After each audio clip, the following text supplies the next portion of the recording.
आज एक ऐसी खबर आपको बताऊंगी जिसे सुनने के बाद आपको भी यकीन हो जाएगा कि ऊपर वाला होता है और उसकी मर्जी के बिना कुछ नहीं होता।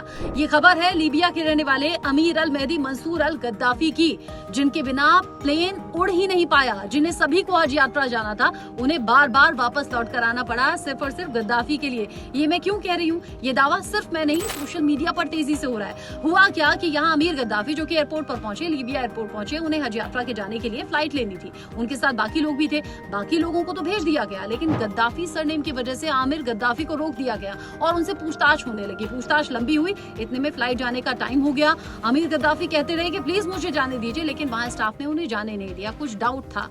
फिर क्या हुआ, फ्लाइट टेक ऑफ कर गई, उड़ान भर गई और थोड़ी देर बाद उसमें कुछ तकनीकी दिक्कत आई, जिसकी वजह से फ्लाइट को वापस आना पड़ा। लेकिन गद्दाफी ने बहुत रिक्वेस्ट की, प्लीज मुझे जाने दीजिए, अब तो फ्लाइट वापस आ गई है। लेकिन पायलट ने दरवाजा नहीं खोला कि नहीं, अब नहीं दरवाजा खुलेगा और अब आप नहीं आ सकते। फिर क्या हुआ, गद्दाफी फिर भी उम्मीद में एयरपोर्ट पर बैठे रहे। फिर दूसरी बार भी फ्लाइट टेक ऑफ कर गई और जानिए कि हुआ क्या, दोबारा से तकनीकी खामी आ गई और फिर दोबारा से पायलट को वापस से प्लेन को लैंड करना पड़ा।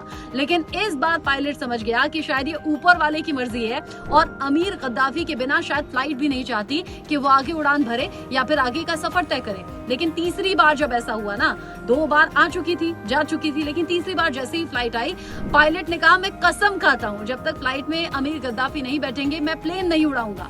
और हुआ यही, वेरिफिकेशन पूरा हो गया, पूरी जांच हो गई और फिर अमीर गद्दाफी जब प्लेन में गए, क्रू मेंबर्स ने भी गले लगा दिया, यात्रियों तक भी ये बात पहुंच चुकी थी और पायलट ने कहा अब आप बैठ जाइए। तीसरी बार प्लेन उड़ा और फिर तो उड़ान भरती चली गई, यानी कि ये सभी लोग हज यात्रा के लिए निकल गए। लेकिन ये घटना जैसे ही सोशल मीडिया पर सामने आई, अमीर गद्दाफी का जिक्र हो रहा है और लोग कह रहे हैं भाई ऊपर वाला ना चाहे ना तो ये पत्ता नहीं हिल सकता। और ज्यादा भरोसा मजबूत हो गया है।